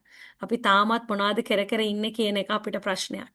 ඔව් අපිට ඇත්තටම මම කියන මම පුද්ගලයන් අපේ සභාව තුලත් අපේ මිනිස්සු තුලත් අපි බිය කියන එක ඇති කරන්නේ නැහැ. නමුත් අපිට තියෙන ප්‍රධානම දේ ඔබ වස්ති බිසවගේ කතාවේ තව ඉස්සරහට යනකොට මම මේව පදින් පදයට යනවා. කියන්නේ පද කොටසින් කොටස පදින් පදයට යන අමාරුයි අපේ කාලෙත් එක්ක. නමුත් කොටසින් කොටසට ආයි යනවා දෙවෙනි පරිච්ඡේදයේ ඉඳන් අපිට තියෙන කාලෙත් එක්ක අපිට වීඩියෝ එකකටත් යන්න තියෙනවා. නමුත් මම ඔබට මේ ටික කියන මොන පාඩම ඉගෙන ගත්තත් අපි ජීවිතයට අදාළ කරගත්තේ නැත්තම් එක වැඩක් නැහැ. නේද? අර කතාවකුත් තියෙනවා. සිව් මහා ගංගාව පිටාර ගැලුවත් වැඩක් නැහැ. gedara කලේ පිරෙන්නේ නැහැ. කලේ පුරවන්න ඕනේ කියලානේ. ගංගා 7ක් පිටාර ගැලුවත් වැඩක් තියනවාද? gedara කලේ පිරෙනවද? නැහැ. ඒක පුරවන්න ඕනේ. ඒ වගේ තමයි අපිට මොන තරම් දේශනා අධ්‍යයන පාඩමාලාවල් කොච්චර ඇහුවත් වැඩක් නැහැ. මේක අපේ ජීවිතේට කොතනින්ද කියන එක දැනගන්න ඕනේ. ඒ නිසා අද මේ කාලේ වෙනකොට අපි ඇත්තටම මරණයට හරියට බයයි. හැබැයි මම කියනවා බයිබලයට අනුව ඇත්තටම බයිබලයට අනුව ඔබට මම පොඩි දෙයක් කියන්නම්. බයිබලයට අනුව වයස්ත බිසවත් කියනවා මැරෙනවා නම් මැරිච්චාවේ. හැමම කියනවා මම විනාශ වෙනවා නම් විනාශ වෙච්චාවේ. මම මගේ මිනිස්සු වෙනුවෙන් අහශරෝෂ රජ ඉදිරියට යනවා කියලා. මම මේ බයිබල් පද ඉස්සරහට ඔබට හයිලයිට් කරලා පෙන්නන්නම් මැරෙනවා නම් මැරිච්චාවේ කියලා. හැබැයි මොකද්ද ඒකේ තියෙන ප්‍රබලත්වය? අපි නියෝජනය කරන්නේ අපි මොකද්ද මෙතන කරන්නේ? ඇත්තටම බයිබලයට අනුව ශුද්ධවන්තයන්ගේ මරණය දෙවියන් වහන්සේ ඉදිරියේ අනර්ග දෙයක්. අපි මැරෙනවා නම් බෝම්බෙන් නැත්තම් පඩියක් ලිසලා හරි මැරෙන විදිය වෙනස් කරගන්න මහන්සි වෙන්න එපා. ඒක නෙමෙයි ඇත්ත කතාව. අපි යන දන ලෑස්ති කරන්නයි මිනිස්සුන්ට මහන්සි වෙන්න ඕනේ. මැරෙන එක ඇත්තටම කියනවා නම් මැරෙන එක නෙමෙයි අපි මහන්සි වෙන්න ඕනේ. අපි හරි දැන් අපි හිතමුකෝ මේක නැත්තම් මොන විදියකට හරි මිනිස්සු මැරේ. මේ පාරේ යන ගමන් හැප්පිලා හරි මිනිස්සු මැරේ. ලෙඩක් ඇදිලා මැරේ. සෙම හිර වෙලා මැරේ. කඩල ඇටයක් හිර වෙලා හරි මැරෙනවා නම් මැරේ. හැබැයි මැරෙන එක නෙමෙයි ඇත්තටම ප්‍රශ්නේ. බයිබලයේ කියන්නේ මේක මේ තාවකාලික කූඩුවක අපි හිර වෙලා ඉන්නවා. මේකෙන් ගිය ගමන් දෙවියන් වහන්සේත් එක්ක අපි සම්බන්ධ වෙනවා. මේක නිකන් අර මේ ජීවිතේ බාධාවක් විදිහට තමයි දකින්නේ දෙවියන් වහන්සේත් එක්ක තියෙන සම්බන්ධතාවයට. ඒ තරම් මිහිරි විදිහට තමයි බයිබලයේ කිතුණු මරණය ගැන සඳහන් කරන්නේ. හැබැයි අපි මේ වෙලාවේ මිනිස්යන්ට ශක්තිමත් කරන්න ඕනේ මොකක් ගැනද? අපි මරණයට පස්සේ යන්නේ කොතනද? එතනට තමයි අපි ලෑස්ති කරන්න ඕනේ. මැරෙන විදිය වෙනස් කරන්න එපා. මොකද අපි ඉපදුණු හැමෝම යනවා. ඒක වෙනස් කරන්න මහන්සි වෙලා වැඩක් නැහැ. ලාසරස් මලුන්ගෙනුත් නැගිට්ටානේ. හැබැයි ආයි මැරුණානේ. නේ? ආයි මැරුණා. යායිරස්ගේ දුව මලුන්ගෙන් නැගිට්ටෙව්වනේ. හැබැයි ආයි මැරුණානේ. හැබැයි යේසුස් වහන්සේ විතරයි නැගිට්ටම උන්වහන්සේ විතරයි ජීවමාන. ඒ උන්වහන්සේ දෙවියන් වහන්සේ නිසා. උන්වහන්සේ ආවේ ජොබ් එකට ඒක කරා උන්වහන්සේ ගියා. ඒක හැබැයි අපි ඔක්කොම මලුන්ගෙන් නැගිටවන්න යාඥා කළත් අපි ආයි මැරෙනවා. හැබැයි අපි මැරුණට පස්සේ යන තැන ගැන තමයි අපි හරි පරිස්සම් වෙන්න අවශ්‍ය. හොඳයි දැන් අපි එස්තර් බිසවගේ කතාවේ මේ පරිච්ඡේද දෙකක් ටච් කළා. මම ඒත් ඔබට කියන ඔබට කොතනක හරි පළවෙනි පරිච්ඡේදයේ සිට දෙවෙනි පරිච්ඡේදය දක්වා මොන තැනක මොන ප්‍රශ්නයක් තිබ්බත් ඔබ මට ලියන්න. ලබන සතියේ පාඩම පටන් ගන්න කලින් ඔබ මට ලියන්න. මට පුළුවන් නම් මම ඒකෙම උත්තර දෙනවා. එතකොට මේ ක්ලාස් එකේ කාලෙන් අපිට ඒක ඉතුරු කරගන්න පුළුවන්. ඒකෙම උත්තර දෙනවා. එහෙම නැත්නම් ඔබට පර්සනල් ලියන්නත් පුළුවන්. මම දන්නවා සමහරුන් ගාව මගේ නම්බර් එක ඇති. පර්සනල් ලියන්නත් පුළුවන්. නැත්නම් ගෲප් එකේ ලියන්න. එතකොට හැමෝටම දැනගන්නත් පුළුවන්. ඒක නිසා මම ඔබගෙන් ඉල්ලනවා කොහේ හරි සැකයක් තියෙනවා නම් මෙතන මේ පළවෙනි දෙවෙනි පරිච්ඡේද දෙක ගැන ඔබට මම දැන් ගොඩාක් දේවල් කිව්වේ නෑ. පළවෙනි පරිච්ඡේදය කරේ වස්ති බිසව ඉස්ලාම අපි මේ ආහාර භෝජන සංග්‍රහයෙන් 10 ගැන කළා. මොකද ඒක මුළු පාඩමේම තියෙන දෙයක්. ඒකේ පළවෙනි කොටස භෝජන සංග්‍රහය සහ රටේ රාජ්‍ය තිබුණු මට්ටම ඒ වගේම වස්ති බිසවට එන්න කියලා එන්න කිව්වේ නෑ. එතනින් එස්තව තෝරාපත් කළා. එස්තගේ මේ මොර්දෙකයිගේ විස්තරය සමග ඔවුන් ආපු ගමන තමයි පළවෙනි දෙවෙනි පරිච්ඡේද වලින් අපි බැලුවේ. අපි මේ කතාව සාරාංශයක් විදිහට අපි මෙන්න මේ විදිහට අපි බලන්න යනවා. මම ඊළඟ අපි වීඩියෝ එකක් බලන්න යනවා. අපි ඒක බලමු. එතකොට ඔයගලන්ට මේ ඉගන්නපු දේවල් ඔක්කොම පැහැදිලි වෙයි.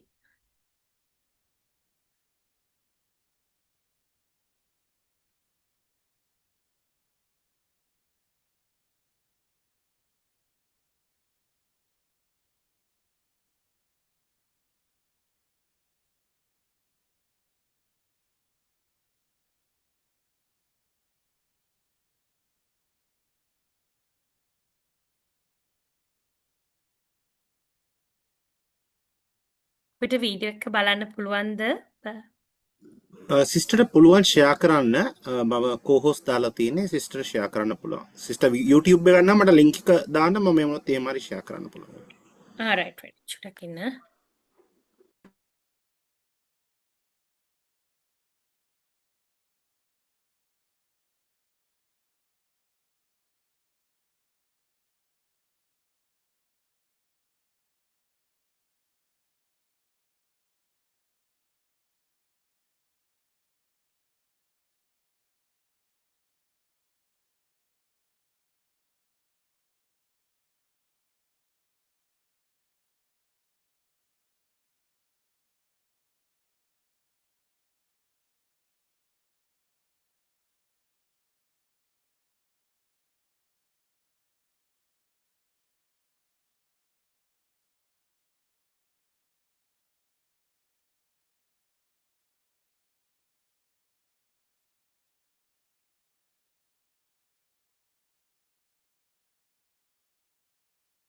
දනක පොඩ්ඩක් චෙක් කරන්න දනක. මට අද පොඩ්ඩක් ෂෙයා කරන්න අමාරුකමක් තියෙනවා. මම ඊළඟ දවසේ ඉඳන් ඒක කරන්නම්. මට පොඩ්ඩක් බලන්න.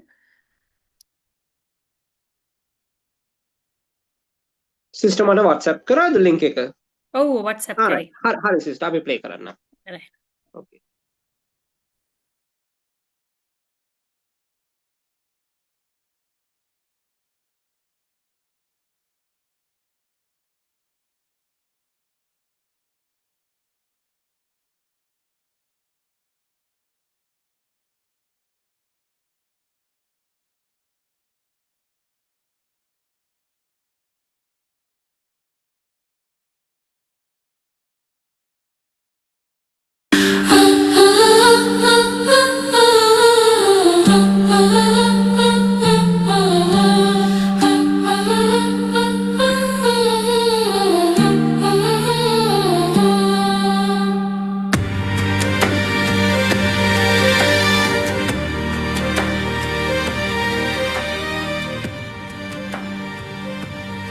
They saw a girl.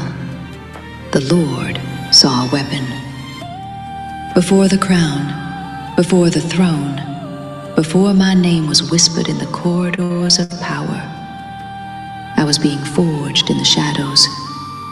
They called me Esther, but I was being shaped for something far heavier than gold.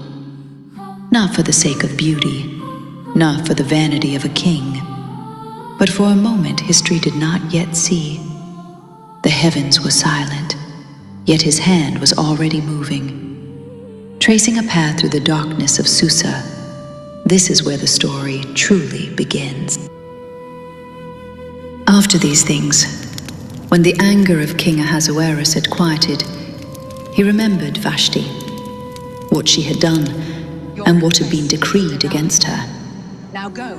Then those who served the king spoke. Let beautiful young women be sought for the king. Let officers be appointed throughout the provinces to gather them to the citadel of Susa, to the house of the women. And the matter pleased the king. And so the search began. In the citadel of Susa, there lived a Jew whose name was Mordecai. He had taken me as his own daughter, for I had neither father nor mother.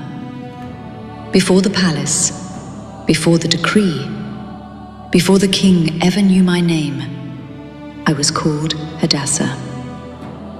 He raised me in the quiet places, far from thrones, far from power. And when the world came looking for a queen, it found a girl who had already learned how to stand unseen. When the king's command echoed through the provinces, the gates of Susa swung open. A sea of faces, many young women, gathered from every corner of the world. We were placed under the eye of Hegai, the keeper of the women. Among 1,000 others, I found favor in his sight. He did not delay. He moved with a strange urgency to provide my requirements, the oils, the myrrh, the portions of the palace, and a place set apart for me. I was no longer a girl from the shadows. I was being prepared for the king.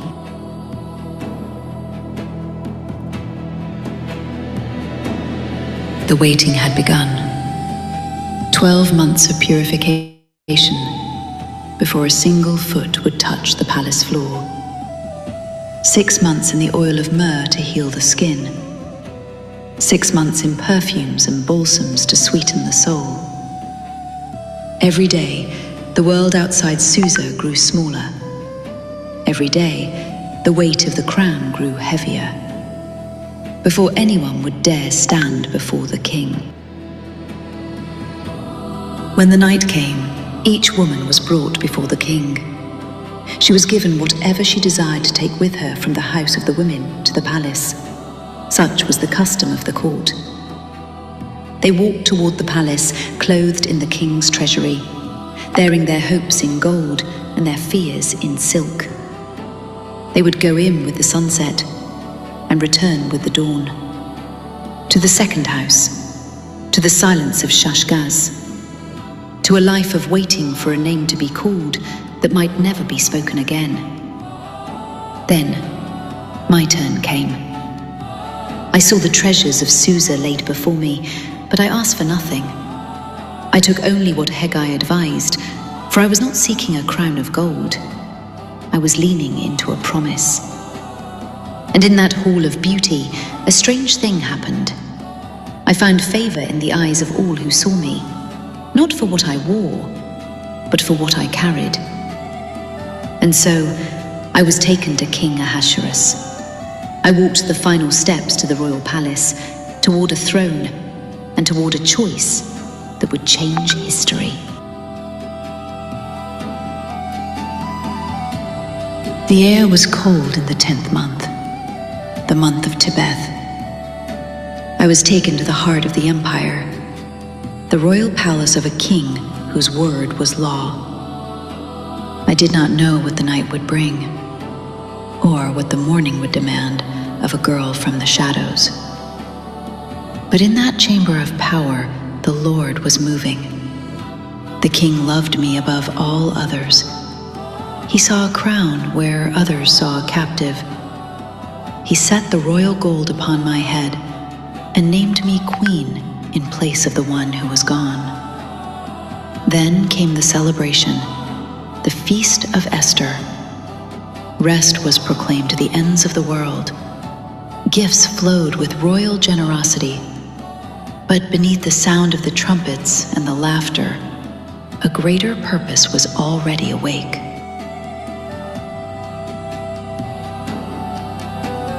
I had been raised to the throne, but the reason had not yet been revealed.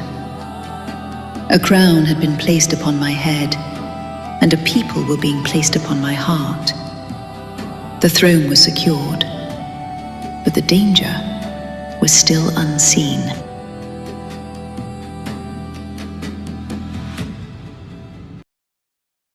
හොඳයි අපි බැලුවා එක thank you ඇත්තටම මේ කියන්න ඕනේ යේසුස් වහන්සේ දෙවියන් වහන්සේ ඔටුන්න දාලා අපි වෙනුවෙන් වෙන ඔටුන්නක් ගන්න ආවා.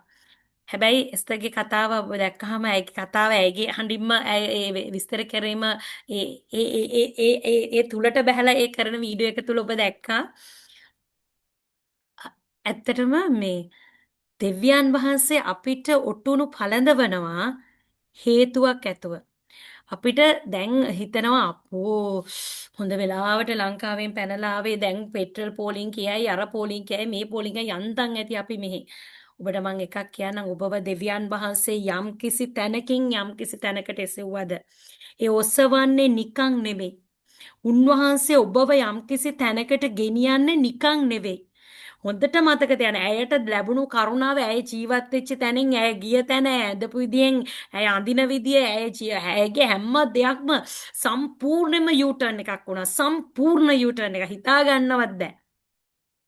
අහශ්වරෝෂ රජගේ භාර්යාව එතකොට ඒ සම්පූර්ණම වෙනස් කතාවක්.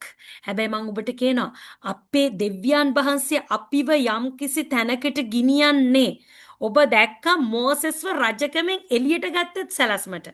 රජකමට යවුවෙත් සැලැස්මට. එස්තර වුණා දුප්පත්කමෙන් රජකමට ඇරිය සැලැස්මකට. අම්මෝ ඇතියන් තම්මන්නම් කාලා බීලා දැන් ඉන්නවා මම නම් රජ ගෙදර thank you ජේසුනේ ඔයා මගේ දුක බැලුවා මට දැන් කණ්ඩ තියනවා බොණ්ඩ තියනවා ඔබ ලැජ්ජ වෙන්න ඔබ එහෙම යාඥා කරනවා නම් අපිට එහෙම යාඥා කරන්න අයිතියක් නැහැ. අපිව දෙවියන් වහන්සේ අපිව යම්කිසි තැනකට ගෙනාවා නම් යම්කිසි තැනකට එසෙව්වා නම් අපිට එතන කරන්න කාර්යයක් තියෙනවා. අම්බෝ ඇතියන්තම් මම සහ මගේ පවුල ගැලවුණා කියලා නම් ඉන්න බෑ. අපිට අපේ ජාතිය නියෝජනය කිරීමක් තිබෙනවා. ඔබ මොන රටක හිටියත් මම දන්නවා මෙතන රටවල් තුනක කණ්ඩායමක් එකතු වෙනවා. මම ඔබට කියන ඔබ මොන රටක හිටියත් ඔබ මෙතන මේ සිංහලෙන් යන එකට එකතු වෙන නිසා මම විශ්වාස කරනවා ඉන්න ඔක්කොම ශ්‍රී ලාංකිකයෝ කියලා. අපි හැමෝටම වගකීමක් තියෙනවා. අපි හැමෝගෙම කොටසක් තියෙනවා. අපි ඒ කොටස කරන්න අවශ්‍යයි. දෙවියන් වහන්සේ අපි ඔසවන තැනට ඔසවලයි ඔබව යම් කෙසේ දැන් ඔබව රැකියාවේ හෝ වේවා ඔබ යම්කිසි තැනක හෝ වේවා ඔබ අසල් අහල පහල අය තුල හෝ වේවා ඔබ වේ දෙවියන් වහන්සේ යම්කිසි මට්ටමකට ගේන්නේ ඔබට ඔබ ගැන පමණක් හිතලා නෙමෙයි දෙවියන් වහන්සේ එහෙම තනි මිනිහෙක් වෙනුවෙන් තීරණ ගන්න නැහැ. උන්වහන්සේට හැමතිස්සෙම තියෙන්නේ උන්වහන්සේ දේවල් කරන්නේ සමූහයක් වෙනුවෙන්. උන්වහන්සේට හැමතිස්සෙම තියෙන අනර්ග සැලැස්මක්. ඉතින් ඒ නිසා අපිව අද දෙවියන් වහන්සේ කැඳවලා තිබෙන ඔය අවුරුදු 12ක මේ මාස 12ක ට්‍රීට්මන්ට් නැතුවම උන්වහන්සේ අපිව කැඳවලා තියෙනවා. උන්වහන්සේ අපිට දුන්නු සත්කාරය උන්වහන්සේගේ ලේවල සත්කාරය තමයි.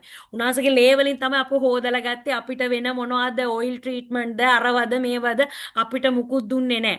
අපිට උන්වහන්සේගේ එකෙන් තමයි අපිව පවිත්‍ර කරලා ගත්තේ. අපි උපන්දා ඉඳන් කරපු හැම පාපයකටම ශාපයකටම උන්වහන්සේ අපිව ක්ලෙන්ස් කරලා අපිව සෝදලා පවිත්‍ර කරලා අපිව ගත්තා. ඉතින් මම ඔබට කියන උන්වහන්සේ තුල ලැබපු ගැලවීම තුල ඔබට යම්කිසි කොටසක් තියෙනවා කියන ගාමතක කරන්න එපා.